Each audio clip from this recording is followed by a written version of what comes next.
33절까지 말씀입니다. 예수께서 즉시 제자들을 재촉하사 자기가 무리를 보내는 동안에 배를 타고 앞서 건너편으로 가게 하시고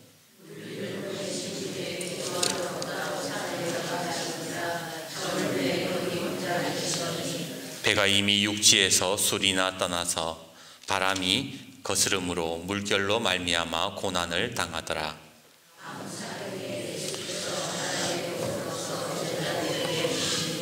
제자들이 그가 바다 위로 걸어오심을 보고 놀라 유령이라 하며 무서워하여 소리 지르거늘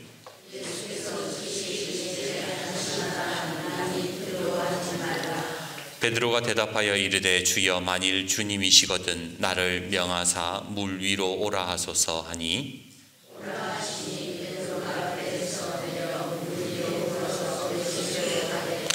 바람을 보고 무서워 빠져가는지라 소리질러 이르되 주여 나를 구원하소서 하니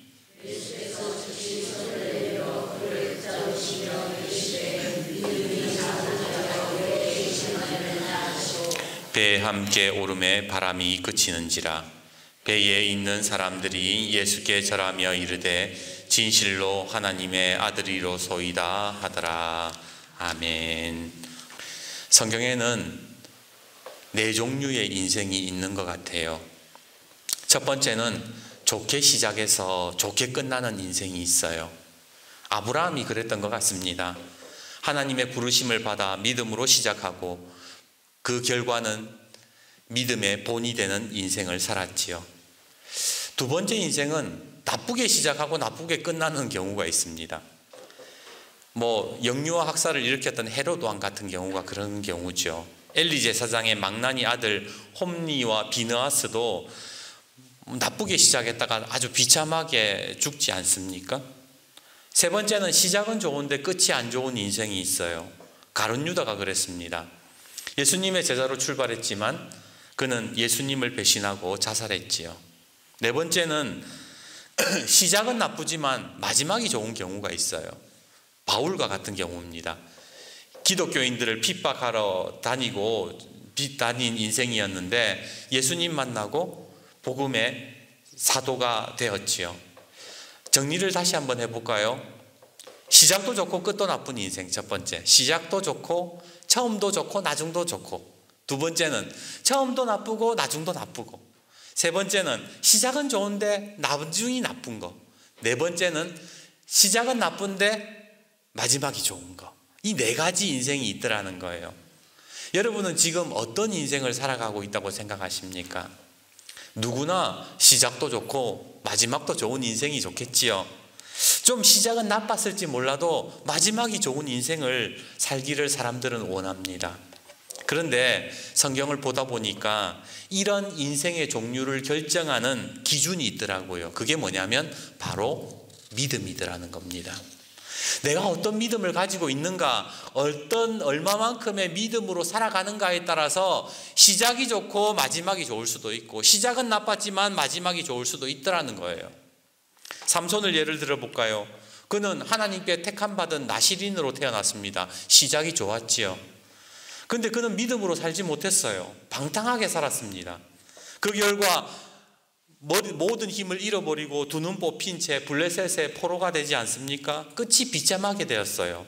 하지만 다시 하나님께 회개하고 믿음으로 돌아왔을 때에 하나님 마지막 힘을 주십시오. 그래가지고는 사사로서의 마지막 사명을 감당했잖아요.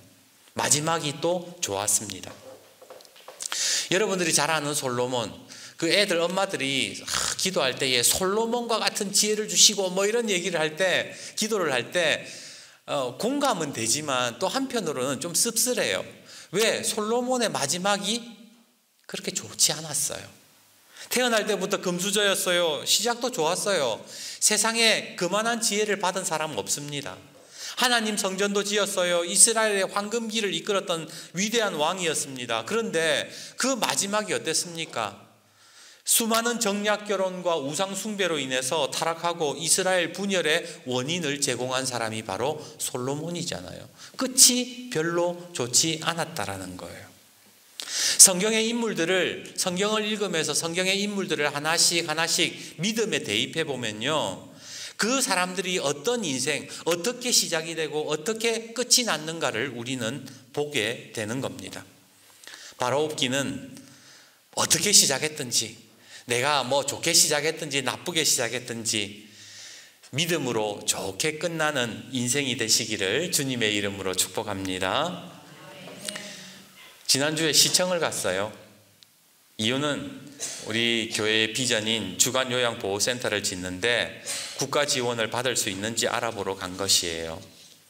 결론부터 말씀드리자면 지원 못 받는다고 했습니다. 지자체에서 지원하는 기준은 아무것도 없는 오지 같은 데 있잖아요. 정말 막 버스도 막 하루에 한 대 다니고 막 어쩌다가 막 사람들 있는 뭐 없는 그런 곳에 오지에나 이렇게 지원이 가능하지, 우리 광덕은 오지가 아니래요. 쉽지 않을 거라 예상했지만 단호하게, 그래도 뭐 다른 방법 없습니까? 없어요. 단호하게 까이고 나니까 마음이 별로 안 좋더라고요. 어제 토요일이었죠. 영양에 있는 청기교회 목사님을 만났습니다. 그곳에 그 주야간 보호센터를 운영하고 계시기에 목사님은 이 건물을 어떻게 지으셨습니까? 어떻게 시작하셨습니까? 자문을 구하기 위해서 간 것이지요. 이야기를 다 듣고 나니 결국에는 돈이 문제더라고요. 집으로 돌아오는 길 위가 좀 아파왔습니다. 내가 요즘에 너무 신경을 썼나? 차에서 기도했어요. 하나님, 돈 좀 주세요. 그러다가 예전에 읽었던 이야기 하나가 생각이 났습니다. 대구에 여러분 지상교회라고 있어요. 100년이 넘는 역사를 가진 교회인데 1920년대에 한참 어려운 시기에 그 교회의 성도들 중에 오부자가 있었대요. 성이 오씨가 아니라 5형제, 오부자를 말하는 것인데 그 5형제가 다 부자예요.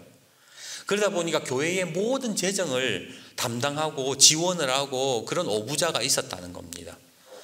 그런데 어느 날 오부자 그 5형제 전부가 대구 옆에 있는 대구교회로 떠나가게 됐습니다. 아니, 타지방으로 갔다면 모를까, 똑같은 대구인데 거기인데 왜 옮기는지 이유를 알 수가 없었습니다. 문제는 남아있는 교인들이 걱정이 늘어지기 시작했다는 거예요. 재정의 80~90%를 담당하고 있던 이 오부자가 다 떠나버리면 교회가 어떻게 되겠습니까? 야, 우리 절단 났다. 이러다 교회 망하겠다 싶어가지고 교회 장로님들이요, 오부자가 가버린 대구교회 목사님을 찾아갔어요. 당시 대구교회에 심호하고 계시던 분이 안두화 선교사님이라는 분인데 이 한국 교회사에서도 나오는 아주 유명한 선교사님이세요. 선교사님과 이제 자리를 마주했어요. 찾아가가지고 차마 목사님한테 오부자 돌려내라 이런 말은 못하고 선교사님 앞에서 한숨만 푹푹 쉬고 있었던 거예요. 뭐라 말은 못하고. 선교사님이 물었지요. 교회에 무슨 걱정거리가 생겼습니까? 실은 우리 교회 오부자가 한꺼번에 그 대구 선교사님이 계시는 대구 교회로 이사를 가는 바람에 우리 교회가 재정적으로 엄청난 타격을 입었습니다. 앞으로 교회 유지가 큰 걱정입니다. 그렇게 이야기를 했어요. 그 말을 가만히 듣던 선교사님이 이렇게 대답을 합니다. 그래요? 그거 참 큰 문제네요. 그런데 제가 볼 때는 그것보다 더 심각한 문제가 있습니다. 그러니까 눈이 휘둥그레지잖아요. 아니, 더 큰 문제가 있다고요. 그게 무슨 문제입니까? 그러자 선교사님이 여러분들은 하나님을 믿지 않고 오부자를 믿고 계셨으니 그게 더 큰 문제가 아니고 무엇이겠습니까? 당신들 사람 의지하고 있다는 거예요. 교회는 하나님 의지해야 되는데 왜 사람 의지하느냐? 목사님이 그렇게 물었던 겁니다. 그제서야 장로님들은 자신의 불신앙을 깨닫고 교회로 돌아갔다고 하지요. 지금 지상교회는요, 엄청 부흥했어요. 엄청 커져 있어요. 아마 하나님을 의지했기 때문이 아닐까요?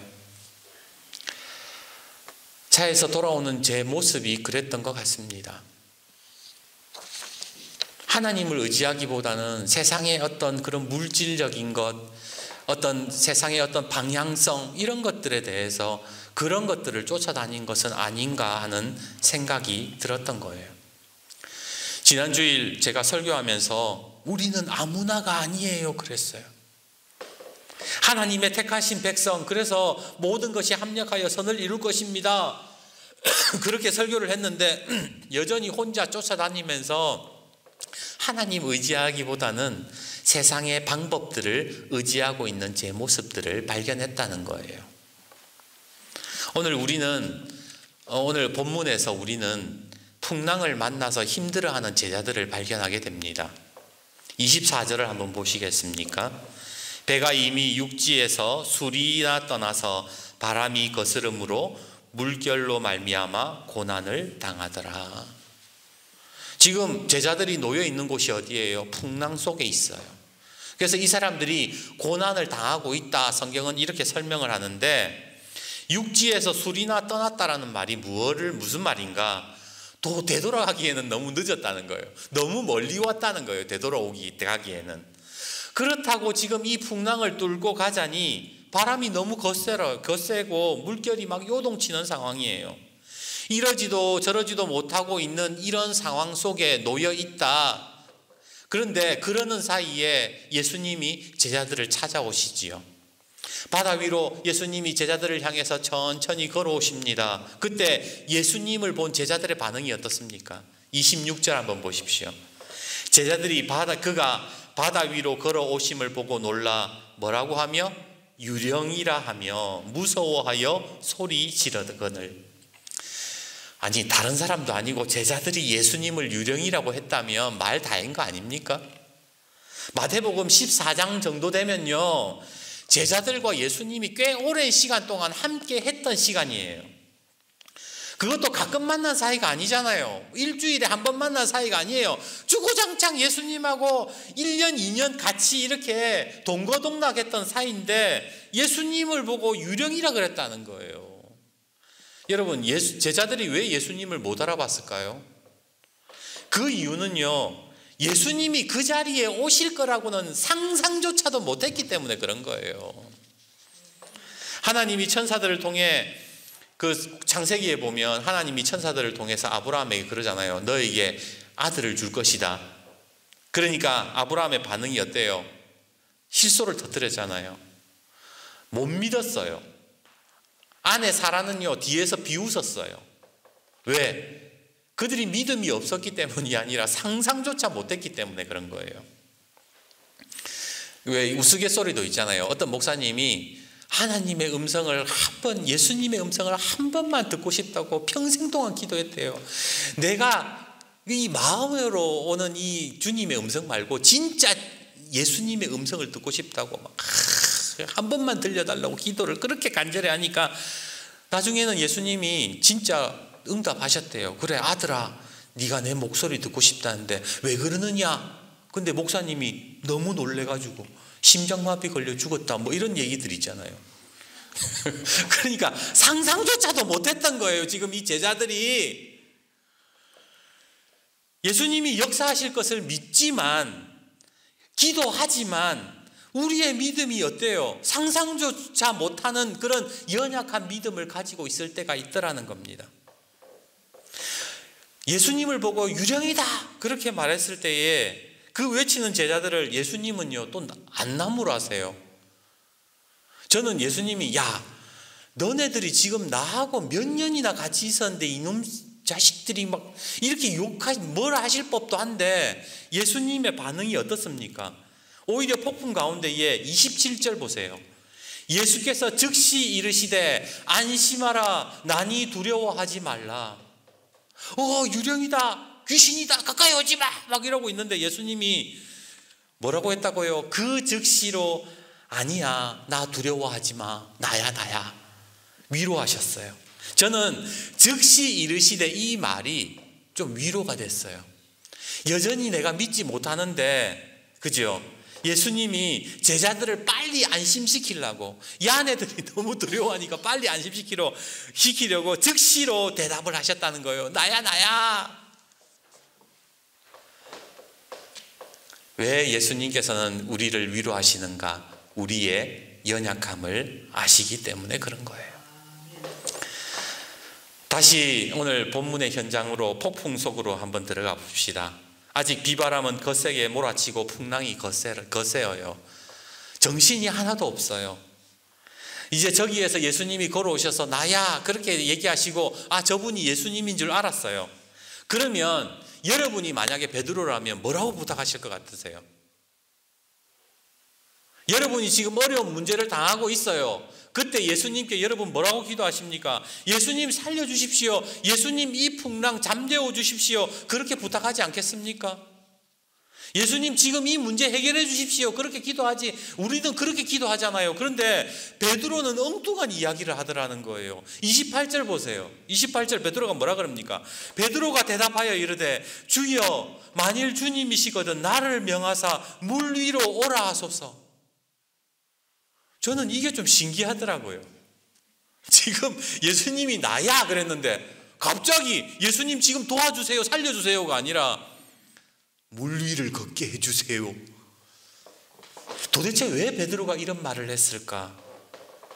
바로 여기에 오늘 설교 주제가 있습니다.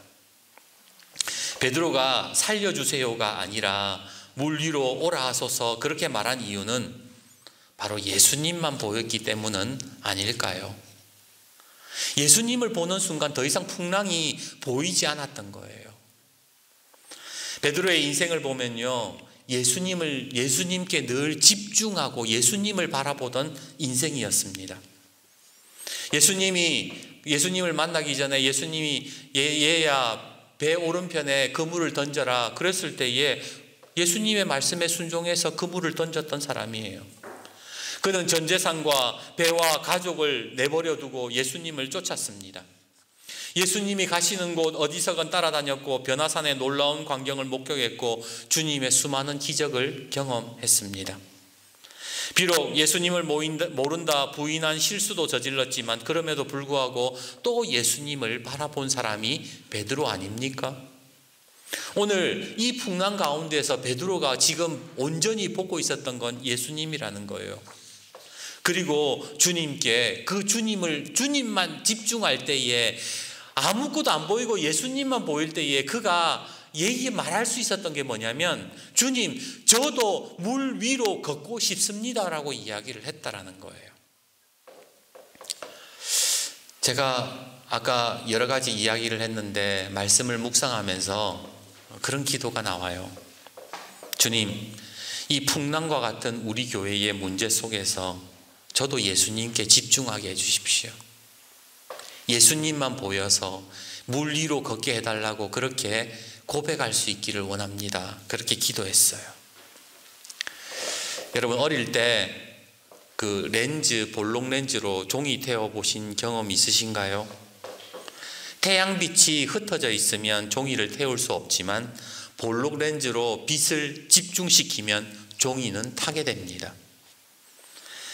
유미연 씨가 쓴 너는 죽어라 공부하냐 나는 집중해서 공부한다라는 책에서도 보면 공부 잘하는 학생과 공부 못하는 학생의 차이는 바로 집중력에 있다라고 이야기를 합니다. 사업도 마찬가지지요. 선택과 집중을 어디에 하느냐에 따라서 그 사업의 성과가 달라집니다. 신앙생활도 다르더라고요. 신앙생활도 마찬가지더라고요. 바로 내가 신앙생활을 하면서 어디에 집중을 하느냐에 따라서 하나님의 역사가 드러나느냐 드러나지 않느냐가 결정이 되더라는 겁니다. 역대하 16장 9절에 보면 이렇게 말씀합니다. 여호와의 눈은 온 땅을 두루 감찰하사 하나님의 눈은 이 세상을 다 감찰하시는데 전심으로 자기에게 향하는 자를 위하여 능력을 베푸신다. 그러니까 하나님의 눈은 이 세상을 감찰하시는데 하나님께 온전히 시선을 집중하는 자에게 뭐 하신다고요? 능력을 베푸신다. 그렇게 말씀하시더라는 거예요. 또 히브리서 12장 12절은 뭐라고 말씀합니까? 믿음의 주여 또 온전케 하시는 이인 예수를 바라보자. 예수님께 집중하라는 거예요. 예수님을 바라보라는 거예요. 목성균 씨가 쓴 누비천해라는 제목의 수필집이 있어요. 그 수필집을 보면 그런데 이 누비천해라는 말 여러분 아세요? 무슨 말인지 아세요? 저는 무슨 뜻인지 몰라서 찾아보니까 누비라는 말은 왜 옷 누볐다, 이불 누볐다 할 때 그 누비라는 말이에요. 천해라는 말은 작은 이불, 애기들이 덮는 작은 이불 이런 거래요. 그래서 누비천해라는 말은 누벼서 만든 작은 이불, 이게 누비천해란데, 이 목성균 씨가 작가가 이 누비천해를 보면서 뭐를 떠올리냐면 아버지와 함께했던 그 추억을 떠올리는 장면입니다. 제가 읽어드릴게요. 6.25 당시 나루터에는 피난민들이 가득 모여 아비교환을 이루고 있었다. 나룻배는 이미 피난민들이 떼거지로 덤벼들어 치열한 쟁탈전을 벌이다 요절을 내버렸고, 흐린 강을 건널 길은 직접 몸으로 강을 헤쳐서 건너가는 방법밖에 없었다. 아버지는 한동안 우두커니 서 계셨다. 이윽고 아버지는 옷을 벗으시고 내게도 옷을 벗도록 하신 다음 나를 업으셨다. 강을 건너가기로 마음을 굳히신 것이다. 아버지 목을 꼭 잡고 얼굴을 등에 꼭 붙여라. 어떤 일이 벌어져도 절대로 움직이지 마라. 주저하고 있는 나에게 아버지의 불호령이 떨어졌다. 얼굴을 아비 등에 꼭 붙여라. 나는 엉겹결에 얼굴을 아버지 등에 꼭 댔다. 그리고 아버지는 강을 건너가기 시작하셨다. 강 한가운데로 한 발 한 발 꿋꿋하고 조심스럽게 내디디며 나가셨다. 강물이 휩쓸려 떠내려가는 사람도 있었다. 아버지는 그 사람들에게 부딪히지 않도록 조심하며 건너셨다. 떠내려가는 사람들에게 부딪히면 같이 쓰러져 물살에 휩쓸려 떠내려갈 수밖에 없는 상황이었다. 강 한복판에 도달하였을 때 아버지는 강바닥에 모래가 패인 곳을 밟으셨는지 키를 넘는 물에 잠기셨다. 물에 빠지고 만 거죠. 나는 물을 먹고 엄격결에 얼굴을 들다가 아버지의 불호령이 생각이 나서 아버지의 목을 더욱 꼭 잡고 얼굴을 등에 댔다. 아버지는 쓰러지지 않고 꿋꿋하게 모래 웅덩이에서 헤어나오셨다. 거기에서 아버지가 쓰러지셨으면 우리 부자는 흐린 강물에 영영 떠내려 갔으리라. 나는 세월이 흐를수록 더욱 뚜렷하게 그때가 되살아나서 등골이 오싹해지곤 한다. 아버지의 그 초인적인 의지가 어떻게 생겨났을까? 아무리 생각해도 불가사의할 뿐이다. 드디어 강을 건넜을 때 아버지는 모래바닥에 나를 내동댕이 치듯 내려놓으시고 모래바닥에 엎드려서 어깨를 들썩이며 서럽게 우셨다. 내가 아버지의 우는 모습을 본 것은 그때가 한 번뿐이다. 아버지의 울음은 삶과 죽음의 강을 건넌 감격 때문이었는지 가혹한 역사의 순간에 대한 공포의 오열이었는지 알 수 없다. 가끔 그게 6.25 발발 원인만치나 궁금하다. 제가 이 책을 보면서 나중에 이 작가가 누비천해를 보면서 아버지의 있었던 일을 떠올렸던 것처럼 나중에 주간요양보호센터가 지어졌을 때에 제가 그것을 보며 그런 생각이 날까 이런 생각이 들었어요. 강을 건너는 순간에도 물에 빠져 허우적거릴 때도 하나님 아버지의 목을 놓지 않았습니다. 하나님 아버지를 믿고 끝까지 아버지 등에 딱 달라붙어 떨어지지 않았습니다. 그런 고백을 할 수 있다면 얼마나 좋을까? 오늘 여러분들은 어떻습니까? 끝까지 지금도 여러분의 풍랑 가운데에 하나님 아버지의 목을 놓지 않고 하나님을 믿으며 끝까지 매달리실 수 있겠습니까? 제가 말씀을 묵상하며 찬양을 불렀습니다. 주 품에 품으소서, 능력의 팔로 덮으소서. 거친 파도 날 향해 와도 주와 함께 날아오르리. 폭풍 가운데 나의 영혼 잠잠하게 주를 보리라. 하나님 아버지의 목을 꼭 붙들고 하나님 등에 얼굴을 파묻고 끝까지 하나님과 함께 걸어가는 인생. 이제 말씀을 맺겠습니다. 우리 모두의 인생에 풍랑을 맞이할 때가 있어요. 그때 풍랑이 아닌 예수님께 집중할 수 있다면 우리는 주님과 함께 물 위를 걷게 될 줄 믿습니다. 비록 두려움에 사로잡혀 오늘 본문의 베드로처럼 잠시 물에 빠질 수는 있어요. 하지만 그럴 때에 다시 예수님은 손을 붙잡아 다시 건져 올려 주실 것입니다.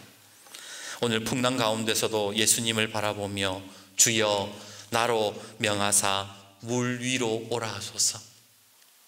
하나님, 풍랑 이거 잠재워 주세요, 내 문제 해결해 주세요가 아니라 이 풍랑, 이 문제를 이겨낼 수 있도록 주님 손잡아 주세요. 그렇게 기도할 수 있는 우리 광덕교회 그리고 우리 모든 성도님들이 되시기를 주님의 이름으로 축복합니다.